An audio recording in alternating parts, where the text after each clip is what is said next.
नमस्कार दोस्तों। कुछ दिन पहले निफ्टी में बहुत ज़बरदस्त प्रॉफिट बुकिंग हुई थी और काफ़ी ज़्यादा निफ्टी नीचे गया। जैसे कि हम यहाँ देख सकते हैं, कई सारे कैंडल्स बने लाल कलर के, और एक दो कैंडल्स तो काफ़ी ज़्यादा भारी भरकम बने, जिसकी वजह से निफ्टी काफ़ी ज़्यादा नीचे आ गया था, लगभग 14,700 के आसपास तक। और ऐसा लग रहा था कि जो गेन्स हुए हैं बजट के बाद से, वो हो सकता है, बड़ा खतरा था कि पूरे के पूरे वाइप आउट हो जाएं। लेकिन पिछले 2 दिन जो हैं वो इतने स्ट्रांग गए, इतने शार्प गए कि बिल्कुल सबको हैरान करके रख दिया मार्केट ने।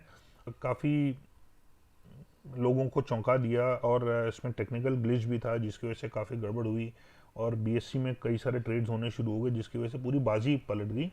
और किसी ने अगर ये निफ्टी की जो लॉसेस हैं, जो बड़े बड़े इसने नेगेटिव रिटर्न्स पोस्ट किए निफ्टी ने कई दिन तक लगातार, तो किसी ने अगर गलती से भी निफ्टी की 15,000 की शॉर्ट कर दी होगी कॉल, तो बड़ा रूट शॉक लगा होगा। क्योंकि पिछले 2 दिन में, और ये भी सोच के कि एक्सपायरी आने वाली है, तो प्रीमियम तो वैसे ही ना के बराबर थे, तो ऐसे में अगर किसी ने 15,000 की कॉलें शॉर्ट कर दी होंगी तो बड़ा रूट शॉक लगा होगा। क्योंकि आज हाई लगा 15,176 का, और किसी ने अगर बड़े छोटे से कम प्रीमियम में अगर शॉर्ट की होगी कॉल्स, तो बहुत काफ़ी नुकसान हुआ होगा उसको। हालांकि काफ़ी ऊपर जाके काफ़ी ज़्यादा नीचे पे आ गया, बट जब जो इंडेक्स है या स्टॉक है किसी एक डायरेक्शन में जा रहा होता है, और ये पता नहीं होता कि वहाँ से वो कितना और ऊपर जाएगा या प्रॉफिट बुकिंग कब आएगी, तब तक जान अटकी रहती है। और कई बार लोग अपने नर्व लूज करके उसमें लॉस बुक करके निकल भी जाते हैं हाई रेट पे, जबकि उसके बाद में प्रॉफिट बुकिंग हो भी जाती है। या जब शॉर्ट होते हैं और लॉस में बुक कर लेते हैं तो उसके बाद स्टॉक ऊपर भी चला जाता है। तो दोनों तरफ मूवमेंट होती है, जिसकी वजह से काफ़ी ज़्यादा लोगों को फ़र्क पड़ता है। अगर वो नर्व लूज़ कर जाते हैं तो कई बार काफ़ी सारा नुकसान होने से बच सकता था। लेकिन क्योंकि उस समय अनसर्टन होता है तो लोग काफ़ी ज़्यादा पैनिक में आके कर भी देते हैं। खैर एनीवेज, आज निफ्टी के लिए बहुत ही ज़्यादा वॉलेटाइल डे था। काफ़ी अच्छा ऊपर खुला और ज़बरदस्त ऊपर गया, लगभग डबल ऊपर गया जो ओपनिंग गेंस थे। उसके बाद में बड़ा शार्प फॉल हुआ, फिर वापस तेज़ी से ऊपर गया, फिर काफ़ी नीचे गिरा। तो काफ़ी ज़्यादा वॉलेटाइल डे था। और अगर हम बैंक निफ्टी की बात करें तो ऊपर खुला, काफ़ी अच्छा गैप अप खुला, और काफ़ी अच्छा ऊपर भी गया वहाँ से, लगभग वो भी डबल होके गया। लेकिन उसके बाद काफ़ी पूरा दिन उसमें धीरे धीरे करके नीचे आता रहा बैंक निफ्टी, और अपने काफ़ी ज़्यादा गेंस उसने गिव अप कर दिए। तो ये थी समरी। और अब हम बात करते हैं निफ्टी के लेवल्स की। तो निफ्टी आज ओपनिंग हुई 98 पॉइंट्स ऊपर, 194 पॉइंट तक ऊपर गया, 84 पॉइंट नीचे गया। मतलब फिर भी ओपनिंग जो पिछले दिन का लेवल था उससे 84 पॉइंट्स फिर भी ऊपर रहा, हालांकि अपने हाई से काफ़ी ज़्यादा नीचे आ गया। तो जो ओपनिंग हुई थी उससे भी एक टाइम पे 14 पॉइंट नीचे आ गया था। और उसके बाद क्लोजिंग हुई नेट 115 पॉइंट ऊपर, 15097 के लेवल्स पे। और आज के अगर हम निफ्टी गेनर्स की बात करें तो इसमें प्लस में थे Coal India, UPL, Adani Ports, Hindalco और बीपीसीएल। और अगर हम जो नेगेटिव में थे स्टॉक्स आज निफ्टी में, वो थे ICICI Bank, Nestle, Larsen and टोरबो, टाइटन और डीवीज लैब्स। और सिमिलरली अगर हम बैंक निफ्टी की बात करें तो बैंक निफ्टी खुला था 311 पॉइंट ऊपर, कल के मुकाबले 780 पॉइंट तक ऊपर गया, नीचे आया। और जो लो बना था इसका, वो बना था 42 पॉइंट कल के मुकाबले ऊपर, नीचे नेगेटिव में नहीं गया कल के मुकाबले, सिर्फ 42 पॉइंट ऊपर तक की जो गेंस है वो रह गई थी। और फाइनली क्लोज हुआ 96 पॉइंट ऊपर। और आज के जो बैंक निफ्टी के गेनर्स थे वो थे इंडसइंड बैंक, एक्सिस बैंक, बंधन बैंक और फेडरल बैंक। और जो लूजर्स थे वो दो ही थे, आईसीआईसीआई बैंक और Kotak Mahindra bank. HDFC bank भी मार्जिनली 5 पैसे नीचे बंद हुआ, बट उसको आप लॉस नहीं कह सकते। तो ये लूजर्स जो थे वो सिर्फ दो ही थे, आईसीआईसीआई और कर्नाटका बैंक। और आज अगर हम निफ्टी के सेक्टर्स की बात करें, सेक्टोरल इंडाइसिस की, तो प्लस में जो इंडाइसिस थे वो थे public sector enterprises, auto, PSU banks, metal, realty और एनर्जी और कमोडिटी। और जो लूजर्स थे, दो ही लूजर्स थे आज सेक्टोरल इंडाइसिस में, वो थे एफएमसीजी और फाइनेंशियल सर्विसेज। और अभी अगर हम बात करें तो फिलहाल जो एसजीएक्स निफ्टी है वो है 61 पॉइंट ऊपर। तो पॉसिबल है अगर यही ट्रेंड रहा तो कल हमारे मार्केट्स थोड़ा सा ऊपर खुल सकते हैं, लेकिन आज उन्होंने काफ़ी ज़्यादा गेंस गिव अप कर दिए। तो आप ये जो अपर शेडो देखेंगे तो अपर शेडो से मालूम चलता है कि ऊपर तक जो गया उसके बाद में काफ़ी ज़्यादा प्रॉफिट बुकिंग भी आई, जिसकी वजह से गेंस जो हैं वो काफ़ी कम हो गए। तो कल फिलहाल जो एसजीएक्स निफ्टी वो दिखा रहा है ऊपर दिखा रहा है। और आज ऊपर खुलने की मेन वजह थी ग्लोबल क्यूज़, क्योंकि प्रैक्टिकली सारे जो एशियन मार्केट्स हैं वो ऊपर थे खुलने के समय। तो एक्सपेक्टेड ही था कि आज मार्केट्स ऊपर रहेंगी। और जो यूरोपियन मार्केट्स हैं वो मिक्स्ड हैं, बहुत ज़्यादा कोई भी मार्केट ऊपर या नीचे नहीं है, तो मिक्स्ड है। लेकिन नैस्डैक फिलहाल अभी नीचे चल रहा है, रेड में है। तो थोड़ा सा नैस्डैक का भी इम्पैक्ट अगर रहा तो गेंस या तो टेपर ऑफ हो सकते हैं, या हम हो सकता है रेड में भी एंड करें। तो वो कल सुबह जो एसजीएक्स निफ्टी का लेवल होगा उससे थोड़ा और क्लैरिटी आ जाएगी कि हम कहाँ खुल सकते हैं। लेकिन फिलहाल नैस्डैक नीचे है और जो एसजीएक्स निफ्टी है वो ऊपर है। और अब हम आ जाते हैं कि कल कौन कौन से स्टॉक्स में आप इंट्राडे पोजीशन लेके कुछ अच्छे प्रॉफिट्स बना सकते हैं। और वीडियो शुरू करूं उससे पहले सर आपको ये बता दूं कि मुझे लगता है ये अप ट्रेंड नहीं था, क्योंकि अगर अप ट्रेंड होता तो मार्केट काफ़ी स्ट्रांगली क्लोज होनी चाहिए थी, मार्केट के ऊपर जाने का स्कोप होना चाहिए था, क्योंकि इसने एक नया लो नहीं बनाया है, पिछले लोज के मुकाबले ऊपर से रिवर्स हो गया है सडनली एकदम।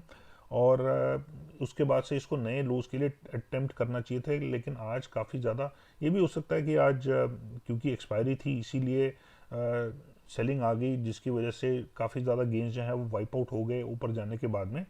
बट ये मुझे ऐसा लगता है ये ज़्यादातर शॉर्ट कवरिंग का नतीजा था, क्योंकि कई सारे लोगों ने बहुत ज़्यादा शॉर्टिंग की हुई थी और उनको थोड़ा झटका देने के लिए मार्केट्स तेज़ी से ऊपर गई। लेकिन मुझे लगता है मार्च का जो महीना होगा, मार्च की जो सीरीज़ होगी, वो निफ्टी के लिए शायद नेगेटिव रह सकती है ऑन अ मंथली बेसिस, क्योंकि काफ़ी ज़्यादा महीनों से निफ्टी कंटिन्यूसली ऊपर जा रहा है। और बहुत ही पिछले 10-11 महीनों में बहुत ही कम ऐसे महीने हुए हैं जिसमें निफ्टी ने on a monthly basis red candle बनाई हो। तो मुझे लगता है कि मार्च का महीना थोड़ा सा रेड कैंडल हो सकती है, क्योंकि फाइनेंशियल ईयर एंड भी है और जो ओवर वैल्यूड स्टॉक्स हैं उनको हो सकता है थोड़ा करेक्शन आए। तो ये बेसिकली मेरा ओपिनियन है, आई कुड बी रॉन्ग, अगला महीना ही बताएगा कैसे है। और अगले कुछ दिनों में ही क्लियर हो जाएगा जब कैंडल बननी शुरू होगी कि किस डायरेक्शन की कैंडल बन सकती है। तो ये था मेनली हमारा रिपोर्ट। और अब आइए हम इंट्राडे स्टॉक्स को देख लें। तो सबसे पहला स्टॉक है अशोक लेलैंड। तो अशोक लेलैंड ने थोड़ा सा प्रॉफिट बुकिंग हुई, एक वेव बनाई, फिर यहाँ बनाई, लेकिन यहाँ आके इसने एक पुराना एक कोई नया लो बनाए बिना इसने इस गैप को कवर किया। और लगभग ये जो इसके लेवल्स थे जहाँ ये पहले रेजिस्टेंस फेस किया था वहाँ इसको शायद सपोर्ट मिला है, और यहाँ से अब इसने वापस ऊपर मूव किया। तो पहले काफ़ी सारे मूविंग एवरेजेस जो थे शॉर्ट टर्म उनसे नीचे आ चुका था, 20 डे मूविंग एवरेज से भी नीचे आ चुका था, लेकिन उसके बाद पिछले 3 दिनों से ये धीरे धीरे करके थोड़ा ऊपर बढ़ रहा है। और आज इसने अपने सारे मूविंग एवरेजेस से ऊपर क्लोज किया है, वॉल्यूम भी कंपैरेटिवली अच्छे थे। और जो कल जो सेलिंग थी, हालांकि मार्केट इतनी ज़्यादा स्ट्रॉन्ग थी उसके बावजूद भी इसने डोजी पैटर्न बनाया, वो भी ग्रेट कैंडल के साथ में, लेकिन सेलिंग जो थी वो बहुत ही वीक थी। और इसी वजह से इसकी जो क्लोजिंग हुई वो उससे पिछले दिन के मुकाबले थोड़ी सी ऊपर रही, यानी कि पॉजिटिव क्लोज रहा रेड कैंडल बनने के बावजूद। और अब देखिए सारे इंडिकेटर्स जो हैं, चाहे वो आरएसआई है और बाकी इंडिकेटर्स भी ऊपर जा रहे हैं, और आज भी वॉल्यूम अच्छे रहे हैं। तो ऐसा लगता है कि यहाँ से कुछ पुराने जो अपने हाइज हैं 135 के वो अटेम्प्ट कर सकता है अशोक लेलैंड। तो मेरा ऐसा मानना है कि कल भी ऊपर रह सकता है। तो कल अगर ये 131.50 के ऊपर ट्रेड करता है या ऊपर का ट्रेंड दिखाता है तो 130 से नीचे का स्टॉप लॉस लेके इसमें एक बाइंग पोजीशन ली जा सकती है। मेरा ईमेल आईडी है investwise0070@gmail.com।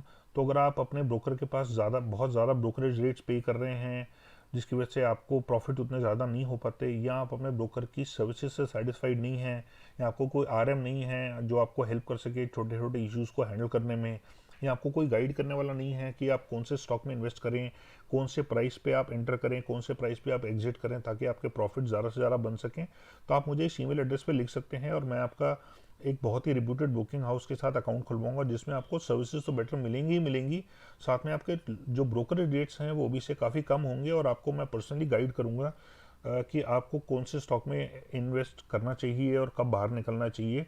और आप इससे आपके प्रॉफिट्स में काफ़ी ज़्यादा फ़र्क पड़ेगा, तो आप देख सकते हैं। लेकिन उसके लिए आपको पहले मुझे ट्राई करना होगा।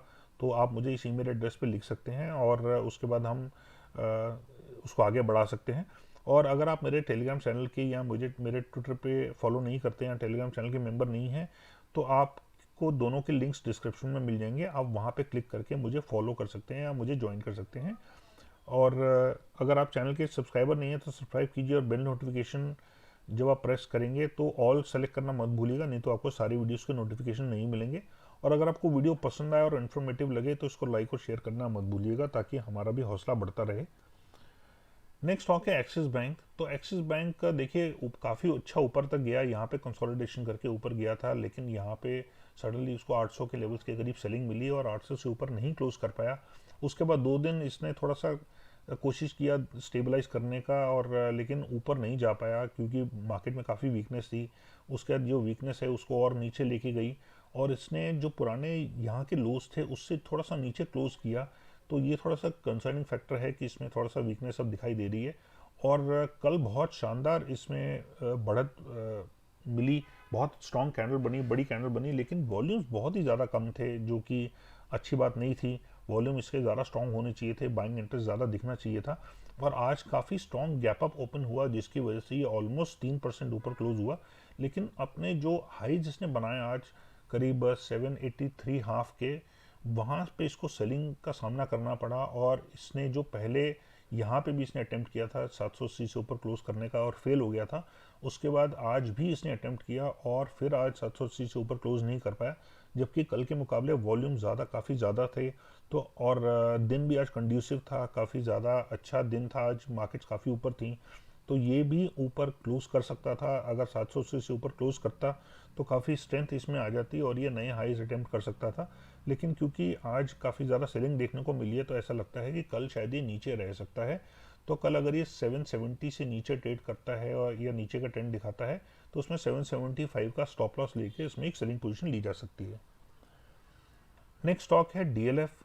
तो डीएलएफ ने पहले 328 के लेवल भी टच किए हुए हैं, हाईज अपने जो बनाए हैं, लेकिन उससे पहले यहाँ थोड़ा फिजल आउट हो गया था और यहाँ पे दिख रहा था कि स्ट्रेंथ उसकी है नहीं। तो अगर ऊपर के हाईज बनाएगा भी तो भी शायद सेलिंग के आने के ज़्यादा चांसेस हैं। और उसके बाद इसको जो सेलिंग आई वो उनको इन लेवल से नीचे लेके गई। हालांकि ये लेवल इसने तोड़े नहीं, तो इसको लगभग जो सपोर्ट मिला वो 290 के लेवल्स में मिला। उसके बाद इसने फिर 2 दिन बहुत शानदार बढ़त हासिल की। और कल का जो हालांकि वॉल्यूम्स थे वो बहुत कम थे, ऊपर की कैंडल बनी, गैप अप भी ओपनिंग हुई और लोअर शैडो नहीं था, क्योंकि दिन कल का ठीक था, अच्छा था। और बहुत ही लोअर शैडो कम बना, लेकिन वॉल्यूम्स कम थे तो दिखा रहा था कि स्ट्रेंथ है नहीं। और आज वही हुआ, ऊपर खुला गैप अप बहुत अच्छा, लेकिन अपर शैडो भी ज़्यादा नहीं था, लोअर शैडो ज़्यादा नहीं था, लेकिन रेड कैंडल बनी है। इसका मतलब अपने ओपनिंग से नीचे उसने क्लोज किया है। और वॉल्यूम आज भी बहुत ज़्यादा नहीं थे, लेकिन इंपॉर्टेंट बात यह है कि जो 320 का लेवल उसको पहले परेशान कर रहा था, उससे ऊपर क्लोजिंग नहीं दे पा रहा था, वही आज भी हुआ है। तो पॉसिबल है कि इसमें थोड़ा सा इसकी वजह से वीकनेस दिखाई दे रही है कि ये ऊपर नहीं जा पा रहा है। और इसका हाईएस्ट ऊपर इंटरेस्ट था 320 पे, तो वो इसको टच आज करना चाहिए था, जो कि नहीं कर पाया। और कल से नई सीरीज शुरू हो रही है, तो हो सकता है कल जो अगला हाईएस्ट ओपन इंटरेस्ट है वो शायद उतना ज़्यादा ना भी हो, या अगर होता भी है तो ज़रूरी नहीं है कि क्रॉस करे। और यहाँ से पॉसिबल है कि डीएलएफ नीचे भी गिर सकता है, क्योंकि देखिए यहाँ इसके पूरे चांसेस है नीचे जाने के, लेकिन 2-3 दिन इसको क्रॉस ओवर मिल गया, लेकिन उतनी स्ट्रेंथ नहीं है, नहीं तो ये और ऊपर जाता स्टोकेस्टिक्स। और आरएसआई भी देखिए ऊपर गया, लेकिन आज फ्लैटिश इसकी लाइन बनी है, और आज इतने बढ़िया दिन होने के बावजूद भी ½ % भी ऊपर क्लोज नहीं कर पाया डीएलएफ। तो अब यहाँ से थोड़ा सा नीचे जा सकता है। तो कल अगर ये 314 से नीचे ट्रेड करता है या नीचे का ट्रेंड दिखाता है, तो इसमें 315 का स्टॉप लॉस लेके इसमें एक सेलिंग पोजीशन ली जा सकती है। नेक्स्ट है डॉक्टर रेड्डीज। तो डॉक्टर रेड्डीज पहले यहाँ तक तो काफ़ी अच्छी बढ़त हासिल की थी, उसके बाद कंटिन्यूसली बहुत ही ज़्यादा सेलिंग आई, फिर यहाँ थोड़ी स्टेबिलिटी मिली लगभग 4400 के लेवल्स के आसपास में। इसने थोड़ा सा अटेम्प्ट किया ऊपर जाने का, फिर दोबारा सेलिंग आई और फिर उन्हीं लेवल्स पे आके खड़ा हो गया 4400 के।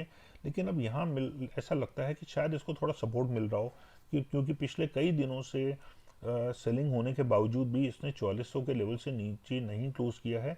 और आज इन्वर्टेड हैमर बना के इसने थोड़ा सा मार्जिनली 1% के करीब की बढ़त की है, हालांकि सेलिंग काफ़ी देखने को मिली। लेकिन इन्वर्टेड हैमर जो होता है वो लोज पे तभी बनता है जब यहाँ पे बाइंग इंटरेस्ट आ जाए। हालांकि सेलिंग आई, लेकिन फिर भी एक तो ग्रीन कैंडल बनी और दूसरा पिछले लोज से ऊपर क्लोज हुआ है। और जो इंडिकेटर्स हैं वो नीचे हैं, तो यहाँ से अब उनके पास एक ही डायरेक्शन बचता है ऊपर जाने का। तो हो सकता है वो जो ऊपर जाने का जो सिलसिला है वो पॉसिबल है कल से ही शुरू हो जाए। तो कल अगर आप इसको हो सकता है ऊपर देखें, तो कल अगर ये 4485 से ऊपर ट्रेड करता है या ऊपर का ट्रेंड दिखाता है, तो इसमें 4470 का स्टॉप लॉस लेके इसमें एक बाइंग पोजीशन ली जा सकती है। नेक्स्ट स्टॉक है हमारा वोल्टास। तो वोल्टास काफ़ी ऊपर तक गया, फिर काफ़ी शार्प फॉल आई, लेकिन सबसे अच्छी बात यह है कि जो इसके 1000 के लेवल्स हैं उनके आसपास ही इसको सपोर्ट मिला, जो कि पहले भी एक तरह से इसके लिए सपोर्ट साबित हो चुके थे इन लेवल्स पे। हालांकि इसका उस समय ऊपर अप ट्रेंड था, लेकिन इसमें सेलिंग नहीं आई और इसने अपने आप को ऊपर ही रखा 1000 के लेवल से। तो यहाँ भी लगभग उन्हीं लेवल्स के आसपास इसको सपोर्ट मिला और पिछले 3 दिन इसके लिए ठीक गए हैं। कल उतना ज़्यादा इसके लिए अच्छा स्ट्रॉन्ग डे नहीं था, हालांकि मार्केट्स काफ़ी ज़्यादा ऊपर थी, लेकिन कल इसने कंसोलिडेट किया थोड़ा सा और वॉल्यूम्स बहुत ही वीक थे। जो इसका रेड कैंडल था, हालांकि रेड कैंडल बना, लेकिन वॉल्यूम्स बहुत ज़्यादा वीक थे, दैट मीन सेलिंग इंटरेस्ट था नहीं। और इसके भी इंडिकेटर्स नीचे आके ऊपर जा रहे हैं, क्रॉसओवर दे दिया है, विलियम्स भी ऊपर बढ़नी शुरू हो गई है, स्टोकेस्टिक्स भी बढ़नी शुरू हो गई है, आरएसआई भी बढ़नी शुरू हो गई। तो ऐसा लगता है कल का दिन इसके लिए और भी एक अच्छा दिन हो सकता है कल, और ये और ऊपर जा सकता है। तो कल अगर ये 1050 से ऊपर ट्रेड करता है या ऊपर का ट्रेंड दिखाता है, तो इसमें 1045 का स्टॉप लॉस लेके इसमें एक बाइंग पोजीशन ली जा सकती है। तो ये थे हमारे स्टॉक्स जिनमें आप कल इंट्राडे पोजीशन ले सकते हैं। और अगर आपको वीडियो पसंद आई हो तो इसको लाइक और शेयर कीजिएगा, और अगर सब्सक्राइबर नहीं है तो सब्सक्राइब करके बेल नोटिफिकेशन प्रेस कीजिए। And thank you so much once again, and take care and God bless.